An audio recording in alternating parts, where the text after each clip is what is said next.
একটা জিনিস লক্ষ্য করেছো গুলটে মামা? জিনিসটা কি না বললে ফাউ ফাউ আমি কিছু লক্ষ্য করি না। কি রে পাঁচু? আগে মানে আমরা যখন ছোট ছিলাম তখন কালী পুজোর সময় জাঁকিয়ে শীত পড়তো।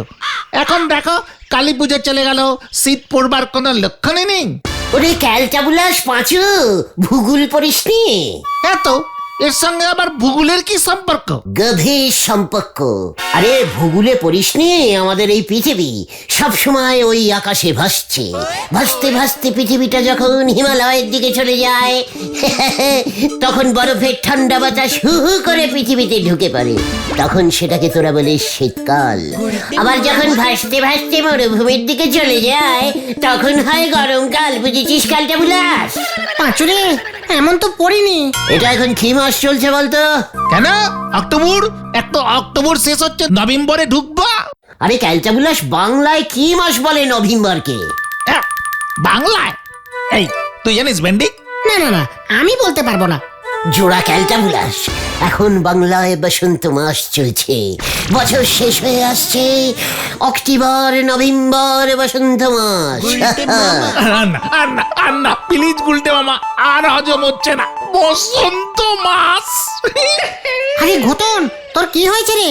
এখনো পর্যন্ত একটাও কথা বললি না, ঘট মেরে আছিস পুরো। দূর, আমার মনটা খুব খারাপ। কালী পুজো শেষ হয়ে গেল, আজ বাদে কালী স্কুল খুলে যাবে। কে পাঁচু, ঘোতা এসব কি বলছে? স্কুল খুলবে তো ওর কি, ও আবার কবে থেকে স্কুলে যাচ্ছে?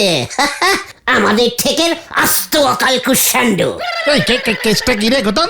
কালী পুজো শেষ মানে কালকে ভাইফোঁটা। আমাকে কে ভাইফোঁটা দেবে? সবাই ভাইফোঁটা পায়, প্রেজেন্টেশন পায়, মিষ্টি খায়।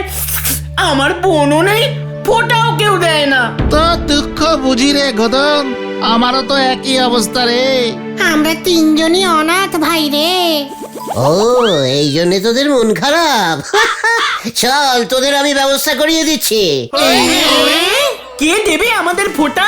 আরে চল না, নরার চায়ে চুমুক মারতে মারতে প্ল্যানিংটা বলছি। তাই বুঝি?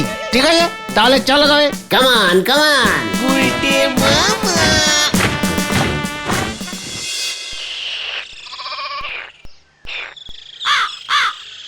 নরা রে, একেই বলে ঘরের আটিস দাম পায় না।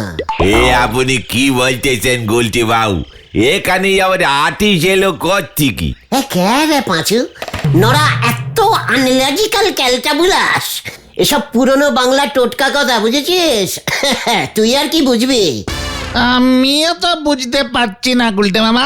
হ্যাঁ তো, ওরে গলতপুরের মার্কামারা বলদের দল, এখানে আর্টিস্ট বলতে কবি তোদের বুঝাইয়াছেন। আমরা আবার আর্টিস্ট কবে থেকে হলাম? ওরে একেবারে গ্যাদ গ্যাদে গোবর পোড়া ক্যালটা বুলাস, আমি হলুম গিয়ে তোদের লিডার। সে লিডার নিজেই ভাই ফোটার সৃষ্টি করেছে, বুঝেছিস?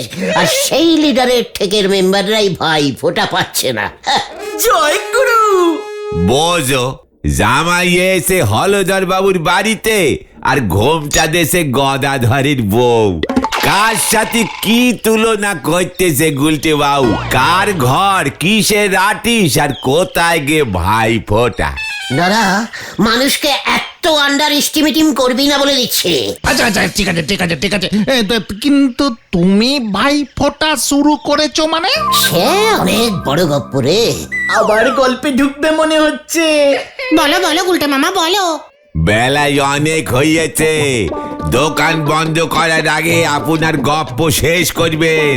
কে জানে গরুরে কত উঁচু গাছে তুলবে এবারে।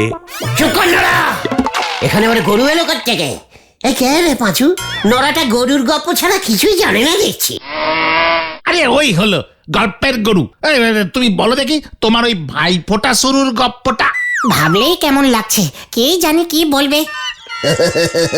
তেমন কিছুই নয় বুঝেছিস, সেবার আমি বেশ কবছর বিলিতি একটা গ্রামে কাটিয়েছিলাম। দেশ স্বাধীন হবার পর সবকটা মেম সাহেব বিলেতে চলে গেল, তো তাই আমাকেও যেতে হলো ওদের সঙ্গে। কেন? এখানে আমি তখন টমাটম সাহেবের মেয়েকে ইঞ্জিরি পড়াতাম প্রাইভেটে। হঠাৎ দেশ স্বাধীন হয়ে গেল, টমাটম সাহেবের মেয়ে তখনও ছোট হাতের এবিসিডি, বড় হাতের 1 2 3 কিচ্ছু শেখেনি। সামনেই ফাইনাল পরীক্ষা, ফেল করে যাবে। তাই বাধ্য হয়ে টমাটম সাহেবের সঙ্গে আমাকেও যেতে হলো বিলেতে। জয় গুরু। তারপর তারপর তারপর আবার কি, এমনই কালী পুজো শেষ হয়েছিল। বিলেতে কালী পুজো হয়? টমাটম সাহেবের বাবা ছিল কালী ঠাকুরের ভক্ত। যাই হোক, কালী পুজো গিয়ে ভাই ফোঁটা এলো, ব্যাস টমাটম সাহেবের মেয়ের সে কি কন্যা, কি কন্যা! কেন? কেন? ভাই ফোঁটা দেবে কেমন করে? কেন? ওরে ক্যালটা বুলাস, বিলেতে ভাই কোথায়, সবাই তো বেদার। বেদার? সেটা আবার কি? আরে বেদা বেদা, ও বেরাদা। ওরা বিলিতি ভাষায় বেরাদারকে বেদারই বলে, ভাই নেই, সব বেরাদার। ভাই ইংরেজি মানে তো বেরাদার। ওরে সেটা তো আমি ঠিক করে দেবার পরই হলো। আমি তো টমাটম সাহেবের মেয়েকে বললাম, চিন্তা করো না, নো চিন্তা ডু, আই গুলটে ইজ ভাই অ্যান্ড ভাই মানে ইজ বেদার। ব্যাস তখন থেকে ভাইকে সবাই বেদার বলে, আর বেদারকে বলে ভাই। বিলেতে সবাই দেয় বেদার টিপ, বুঝেছিস? আমরা দিই ভাই ফোঁটা। গুলটে মামা কি? জয়। এবার বল নড়া, যে আটিশ বিলেতে গিয়ে ভাই ফোঁটা স্টার্ট করে এলো, সেই আটিশের নিজের লোকগুলো ভাই ফোঁটা পাবে না, কবে নয়। পাঁচু ভাইপো, এই বেদারের নক্ষণ কিন্তু ভালো ঠেকতেছে না। আমাকে চ্যালেঞ্জিং দিবি না বলে দিচ্ছি, ওদের আমি ভাই ফোঁটা করাবোই। চল, এখানে আর বসা যাবে না, কিউক কিউক। হয়ে গেল। আমাদের তাহলে কে ভাইফোঁটা দেবে গুলটে মামা? চিন্তা করিস না, আমি বললে সবাই রাজি হয়ে যাবে। শেফালি দি, বুলটি দি, টুঙ্কুবালা দি, ওদের বলে দেখবে একবার। ঘটনা, মুখ সামনে কথা বল বলে দিচ্ছি, ওরা তোদের সবাই হবে হবে মামি। সবাই মামি হবে? কে হবে এখনো ঠিক হয়নি।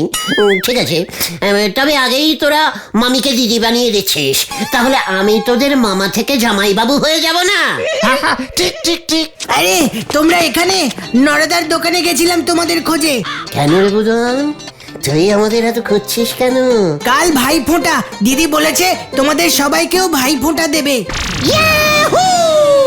চুপ কর, ইয়াহু করছে, না জানে ইয়াহু বলা হচ্ছে। বুদন, বলছি বুঝি পাঁচু ঘটনার ভেন্ডিকে ভাই ফোঁটা দেবে? তোমাকেও মনে হচ্ছে দেবে। কেন? আমি তো বুলটি থেকে বড়, বড়রা তো ভাই হয় না কখনো বুদন। দাদা হয় দাদা, আর দাদা ফোঁটা তো হয় না। ওসব আমি জানি না, মা তোমাদের নেমন্তন্ন করতে বললো। তোমরা কাল বিকেলে দিদির জন্য প্রেজেন্টেশন নিয়ে চলে যেও, মনে থাকে জানো? দেখো গুলটে মামা, বুলটি দি কত ভালো, ঘরের আর্টিস্টকে দাম দিল। বাঁচো, ঘটনাটাকে চুপ করতে বল, ও হচ্ছে ঘরের শত্রু, মানে কি জানো, ভীষণ বিভীষণ বিভীষণ। চুপ কর। বুলটি আমাদের পাড়ায় ভাড়া থাকে, তাই ও তোদের নিজের বোন হবে না, ভাড়াটিয়া তো বোন হবে, ওর থেকে ভাই ফোঁটা নিয়ে লাভ নেই। চল দেখছি আমি। তাহলে কার থেকে নেবে গুলটে মামা? চুপ কর। ঢিলা, আয় ঢিলা, ঢিলা রে, আরে আয় ঢিলা। ঢিলা। ও তোমরা এসেছো? আমি তো এখন পড়াশোনায় খুব ভালো হয়ে গেছি, তাই পড়ছিলাম। ঢেলা, তোকে কে ভাই ফোঁটা দেয় রে? আমার খুড়তো জেঠুর বড় ছেলে সেজো মেয়ে নদেখালি থাকে। প্রতিবার আমি ওদের বাড়িতে চলে যাই, 5টা নাড়ু আর একটা ফোঁটা দেয়। এবার ঘটনাকেও নিয়ে যাবি তোর ওই সেজ বোনের কাছে, ঘটনকে ফোঁটা দিয়ে নিয়ে আসবি, বুঝেছিস? এ বাবা, না না, এবার তো আমি যাব না। কেন? এবার তো আমাদের গলতপুরেই ভাই ফোঁটা দেবার বড় উৎসব হচ্ছে, গণ ভাই ফোঁটা। শেফালি দিদিমণি আয়োজন করেছে। গলতপুরে যত দাদা আর ভাইয়ের মতো দেখতে ছেলে আছে তাদের লাইন দিয়ে বসাবে, আর গলতপুরের সব বোনেদের মতন মেয়েরা ভাই ফোঁটা দেবে। দারুণ। দারুণ মানে? বলহরি দারোগা মিষ্টির টাকা দেবে বলেছে। ও পাশু, এসব কি বলছে ঢিলা? ব্যাপারটা কিন্তু খুব ভালো হবে, গান ভাই ফোঁটা।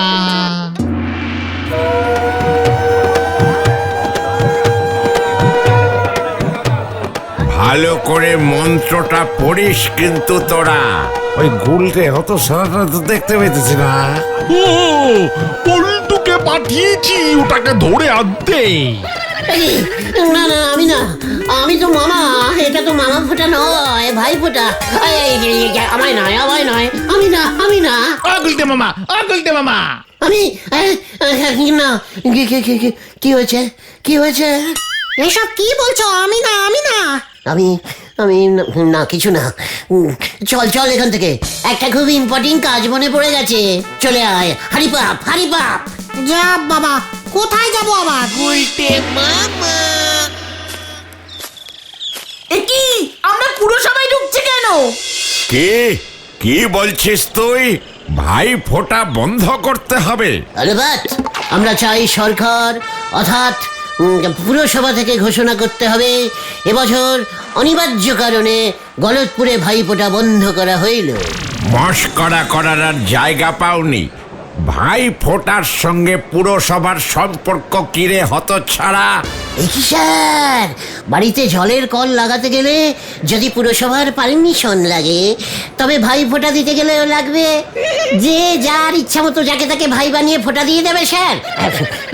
মানে হলদরদা, কি কাণ্ড হবে তখন বলুন দেখি? গলতপুরে এমনি কোনো ব্যাচিলার ছেলেই পাওয়া যাবে না, সবাই ভাই বোন হয়ে যাবে, কাউর বিয়েই হবে না। আর গলতপুরে স্যার বিয়ে বন্ধ হয়ে গেলে পুরসভা থেকে কেউ ময়লা ফেলার বাস্কও নিতে আসবে না। তারপর স্যার আপনাকেই কেউ নেমন্তন্ন করবে না। যতই হোক, আপনি তো পুরসভার হেড, আপনার কিন্তু নিজেরও মেয়ে আছে স্যার। শেফালির কি হবে স্যার? ও ভুল করে সবাইকে ফোঁটা দিয়ে ফেলবে স্যার, স্যার বিচ্ছেরই ব্যাপার হবে। সত্যি বড় সমস্যায় পড়েছিস তো। দাঁড়া, বলো হরি দারোগা বাবু। কি আবার এর মধ্যে দারোগা বাবু কেন? চল রে পাজু, ঠিক আছে স্যার, আপনাকে কিছু করতে হবে না, আমি প্রধানমন্ত্রীকে চিঠি লিখে দিচ্ছি। তাড়াতাড়ি ধরুন। পালা রে। তুমি কি শুরু করেছো বলো তো? আমরা এবার ভাইফোঁটা পাবো, তোমার সেটা সহ্য হচ্ছে না, না? চিকার বলছি, শেফালি, ওরা যদি সবাই মিলে আমাকে ফোঁটা দিয়ে দেয়, তখন তোদের কি হবে ভেবেছিস? ওরে, তোরা আমার মতো একজন মামা হারাবি রে। আমার মন বলছে শেফালিদির গণ ভাই ফোঁটা বা বুলটেদির তোমাকে ভাই ফোঁটায় নেমন্তন্ন করার মানে হলো ওরা তোমাকে ফোঁটা দিয়ে দাদা বানিয়ে দিতে চায়। ওরে ওরে, এমন কথা বলিস না রে, এমন কথা বলিস না। ওরে বাবা রে, ও বাবা গো, না না, আমি না। ও গুলটে মামা, ও গুলটে মামা। কেন তোর কপালে ব্যান্ডেজ বেঁধে দেবো কেন? আমার যে কপাল ফাটবে কালকে ডাক্তার বাবু। কে তোর কালকে কপাল ফাটবে? আজকেই ব্যান্ডেজ বাঁধতে এসেছিস? হ্যাঁ, যেন কপাল না ফাটে। ব্যান্ডেজ বাঁধা থাকলে কপাল দেখা যাবে না, ব্যাস কেউ আর ফাটাতে পারবে না। না না, আগে ফাটুক, কতটা ফাটে সেটা বুঝেই তো টিনজার লাগাতে হবে। এখন যা দেখি, আগে কপাল ফাটিয়ে আয়, তারপর দেখছি কত রুগী দেখতে হবে। এখন শুনছি পাশের গ্রামে বেশ কিছু লোকের পচা পান্তা খেয়ে পেট ছেড়েছে। কখন যে আসবে ওই পচা পান্তার পেশেন্ট গুলো?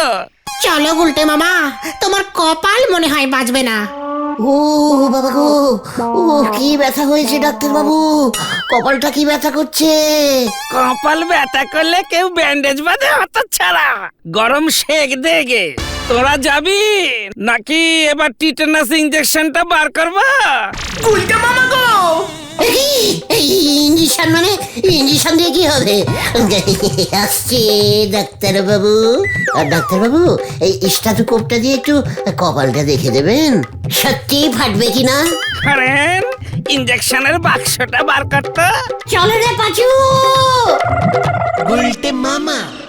হিহি, আমাদের বসন্ত মাস, গুলটে মামার সর্বনাশ।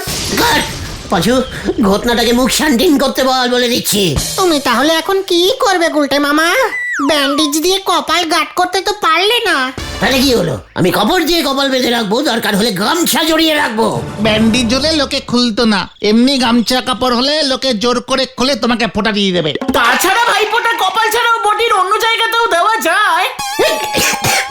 ঘটন এসব কি বলছে রে বাজু? ঠিকই তো, ভাইয়ের কপালে ব্যান্ডেজ থাকলে অন্য জায়গায় তো ফোঁটা দিতেই হবে।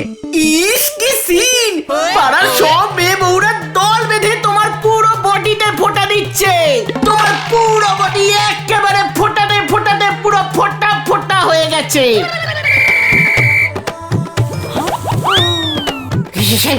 কি করছে? দেবে না, কি মুশকিল, কাতে কুতে লাগছে, কি মুশকিল। আরে বারণ করছি তো, ফোঁটা নেবো না। ওরে বাবা, গুলটে মাইসব কি বলছো তুমি? কি হয়েছে?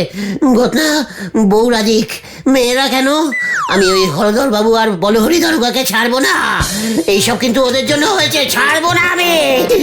এই গলতপুরে ফোঁটা বন্ধ করবই।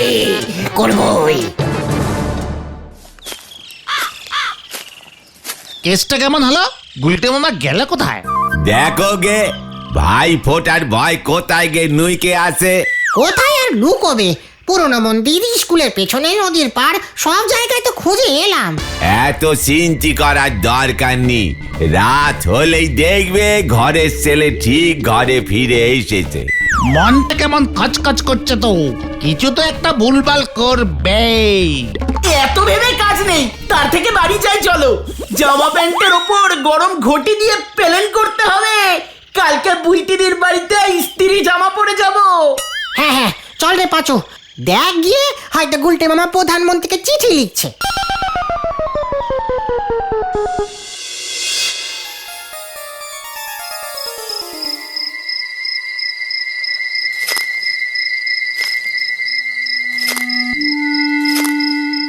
এবার দেখ আমার ফুল বডি ব্যান্ডেজ। ফোঁটা দে, কোথায় দিবি? দে। আমার নাম গুলটে। আরে এটা কে? হ্যাঁ, আরে পাঁচিয়া মাথা পর্যন্ত ব্যান্ডেজ চড়েছে রে। আরে ব্যান্ডেজ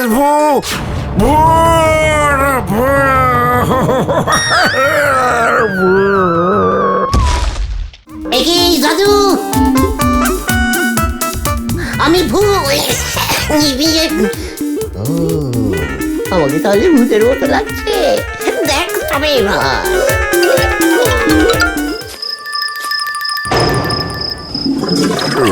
রোজ রাতে খাবার পর পেটটা এমন মোচড় দেয়। এই ওটা কি? এই কে রে তুই? ভূত, ব্যান্ডেজ ভূত। এ মানে ভূত? এই এখানে কি করতে এসেছিস? ভাই ফোঁটা বন্ধ করতে। কি ভাই ফোঁটা? ভূত ভাই ফোঁটা বন্ধ করতে এসেছে? কে রে তুই? ওরে বাবা, ভূতকে ঘটে ছুড়ে মারা, দেখাচ্ছি মজা। এবার আমি তোকে ব্যান্ডেজ ভূতকে ভয় খাচ্ছে না হলদর বাবু। নগেন দাদু অজ্ঞান হয়ে গেল, অথচ আমাকে ভয় খাচ্ছে না হলদর। ও শহর থেকে মিষ্টি কিনতে গিয়েই দেরিটা হলো। কাল ভাই ফোটার সকালে উঠে মাংসটা নিয়ে আসতে হবে।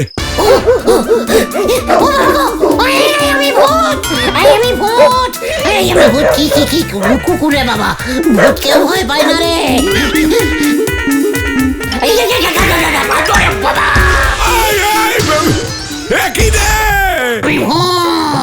কি তুই হতচ্ছাড়া, এই রাত্রিরেও তুই শান্তি দিবি না? রসগোল্লা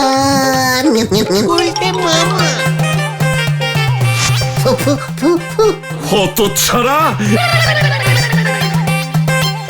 এই দেখ এবার। না, ও বাবা গো, পালাই, বাঁচাইয়ে, বাঁচাইয়ে।